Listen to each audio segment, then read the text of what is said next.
Praise the lord. Hallelujah. Good morning. ఈరోజు దేవుని వాగ్దానము కీర్తనల గ్రంథము 32వ కీర్తన 7వ వచనము. నా దాగు చోటు నీవే. ఆమేన్. క్రీస్తునందు ప్రియులారా, దావీదు మహారాజు అంటున్నాడు, నా దాగు చోటు నీవే, శ్రమలో నుండి నీవు నన్ను రక్షించుదువు.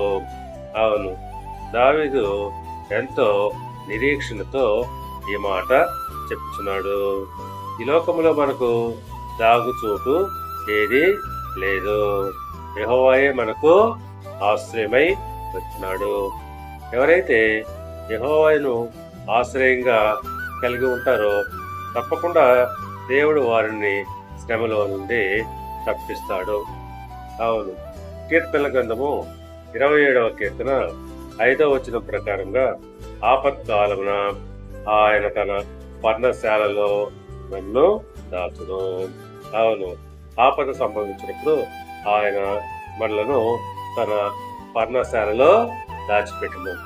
కనుక పిల్లరా, నీ దాగు చోటు ఎవరై ఉన్నారు? యెహోవాను నీవు దాగు చోటుగా చేసుకుని ఉన్నావా?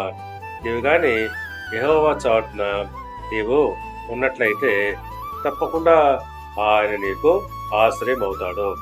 దేవుడు మిమ్మల్ని దీవించి ఆశీర్వదించి వర్ధిల్ల చేయనుగాక. ఆమేన్.